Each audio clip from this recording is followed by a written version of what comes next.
ఏంటి అది వ్యగ్రత పొందితే వచ్చిన నష్టమేముంది, శరీరం అక్కడ కూర్చుందిగా అంటారేమో. భగవంతుడు అంటాడు, నువ్వొచ్చి కూర్చున్నావా, నువ్వేమన్నా తెచ్చావా, నాకు అనవసరం. పత్రం పుష్పం ఫలం తోయం యోమే భక్త్యా ప్రయచ్చతి. నువ్వు భక్తితో ఇస్తే పుచ్చుకుంటా.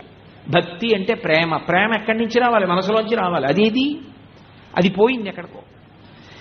ఇప్పుడు దాని బలహీనత ఏమిటి అంటే దాని యొక్క విపరీతమైన వేగమే. అందుకే మీరు చూడండి, ఏ పని చేద్దామని సంకల్పం చేసి శరీరాన్ని తీసుకెళ్లి ఒక చోట కూర్చోపెట్టాడో అక్కడ ఆ సంకల్పము తప్ప వేరొక సంకల్పాన్ని నెరవేరుస్తూ ఉంటుంది. పూజ గదిలోకి వెళ్ళాడు, ఏం చేయాలి?